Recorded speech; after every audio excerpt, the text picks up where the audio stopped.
Et si demain, chaque message que vous envoyez était lu, stocké, surveillé? Ce n'est pas de la science-fiction, c'est ce que la France et l'Union européenne tentent de rendre possible, mais un homme résiste, un exilé, un pirate du numérique.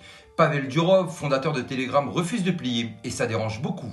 Une loi votée au Sénat français voulait imposer aux applications de messagerie des portes dérobées, un accès invisible mais permanent aux messages chiffrés pour que la police puisse protéger les citoyens.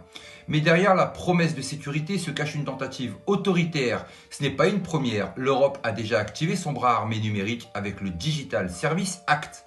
Sous couvert de modération des contenus haineux, ce texte impose aux plateformes de retirer tout contenu jugé dangereux selon les critères flous, souvent politiques.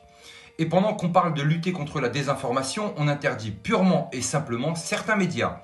RT, Sputnik, censurés dans toute l'Union européenne, pas pour des fausses informations prouvées, mais parce qu'ils fragilisent la cohésion européenne. En clair, ils dérangent le narratif officiel, ils pourraient exposer certaines vérités sur l'Ukraine, sur l'OTAN, sur l'énergie, sur l'Europe elle-même. Et c'est là que Telegram devient central. Parce qu'il ne dépend ni de la Commission européenne, ni de la Maison-Blanche, ni de Matignon. Telegram héberge aujourd'hui des milliers de chaînes indépendantes, d'enquêteurs, de citoyens, d'activistes. Et ces voix que l'on a fait taire ailleurs s'expriment maintenant ici.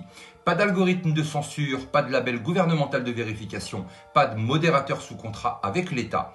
Et Pavel Durov le martèle, nous préférons quitter un pays que de trahir nos utilisateurs. Telegram a déjà quitté la Russie pour refuser les injonctions du Kremlin et il quittera la France demain si le chiffrement venait à être compromis.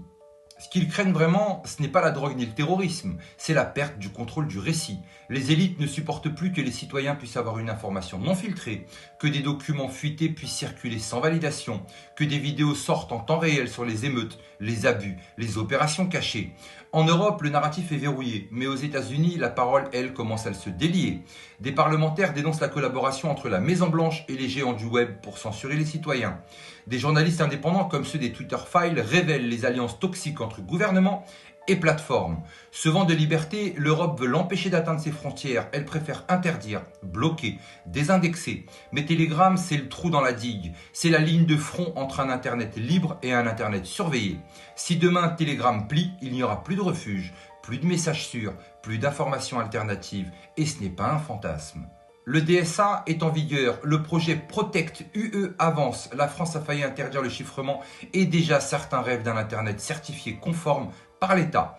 Alors aujourd'hui, il faut choisir Telegram ou la surveillance, la liberté ou un consentement passif. Pavel Durov résiste, mais il ne pourra pas résister seul. Alors partagez cette vidéo, informez-vous et réfléchissez par vous-même. Parce que sans une vie privée, il n'y aura plus de démocratie. C'est juste une illusion numérique. Mais surtout n'oubliez pas, on n'est clairement pas au bout de nos surprises.